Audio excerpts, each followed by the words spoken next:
का जल निकाला, चरण प्रक्षालन किया, गंगा जी का प्राकट हो गया। गंगा मैया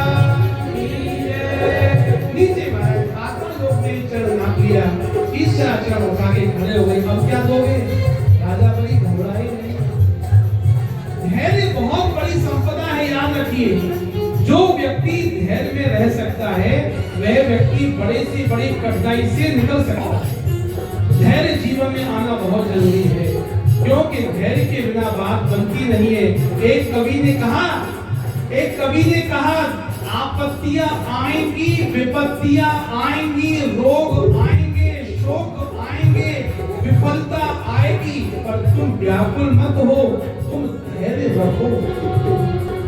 क्योंकि ये जो धैर्य है ना, ये धैर्य हमको आपको सामर्थ्य देता है। कि सामर्थ्य सहन शक्ति।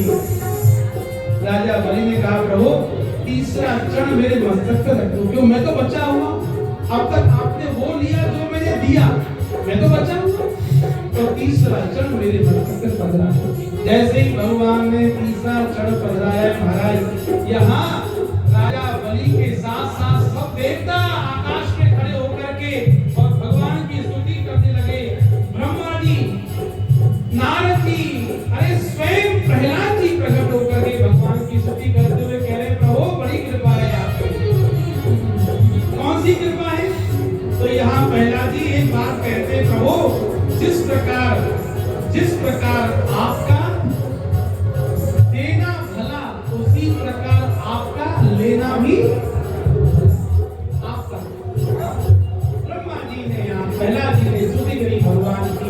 राजा बलि को भगवान ने सुतल लोक का राज्य दे दिया है, और सुतल लोक का राज्य देकर के भगवान ने कहा तुम्हें क्या चाहिए? बोले महाराज मुझे चाहिए कि आपके हर समय दर्शन करता रहूं।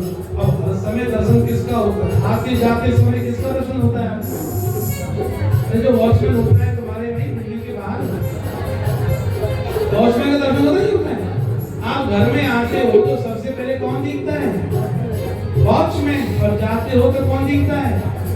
तो महाराज भगवान ने कहा भैया तुमने सब कुछ समर्पण कर दिया, ये है आत्मसमर्पण भक्ति। और भगवान से वशीभूत हो गए कि भगवान द्वारपाल बन गए महाराज। जब द्वारपाल बन गए तो हमारे ब्रज के संतों ने, हमारे रसिकजनों ने कहा, सूरदास जी ने